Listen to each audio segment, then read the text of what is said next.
Excel 2010 vous propose différentes formules qui vont vous permettre d'afficher dans une cellule des informations sur d'autres cellules. Donc par exemple ici je vais commencer par insérer ce type de formule dans cette cellule-ci. J'insère donc ici un égal et nous allons donc pour afficher les informations sur une cellule utiliser la formule cellule. Je commence donc ici par écrire cellule. Vous voyez ici il s'agit de cette formule-ci. Je double-clique dessus donc pour l'insérer.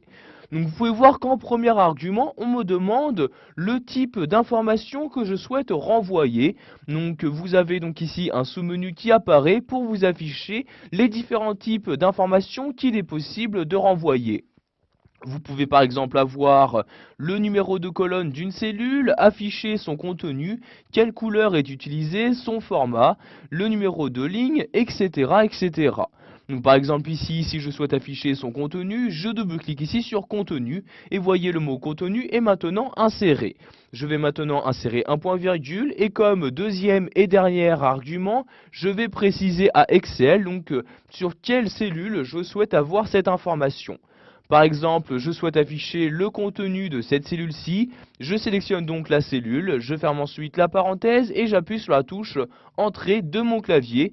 Et comme vous pouvez le voir, j'ai maintenant bien donc le contenu de la cellule qui a été sélectionnée qui s'affiche dans cette nouvelle cellule. Vous pouvez bien évidemment à tout moment modifier votre formule. Pour ce faire, vous double-cliquez sur la cellule correspondante.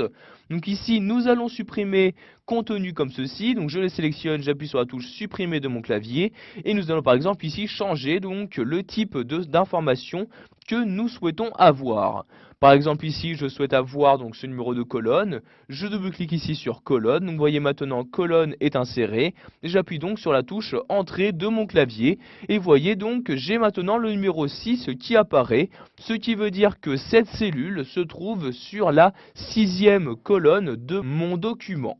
Donc vous pouvez de nouveau rééditer la formule, je double-clique dessus, je resélectionne ici colonne, je le supprime, et par exemple ici je souhaite demander savoir si la cellule est protégée ou non, je double-clique sur protéger, j'appuie sur la touche entrée de mon clavier, donc ici un 1 apparaît, le 1 correspondant au vrai, donc cela veut dire que ma cellule est protégée dans mon classeur. Voilà, vous avez maintenant la possibilité d'afficher des informations sur vos cellules à l'aide d'une formule proposée par le tableur Excel 2010.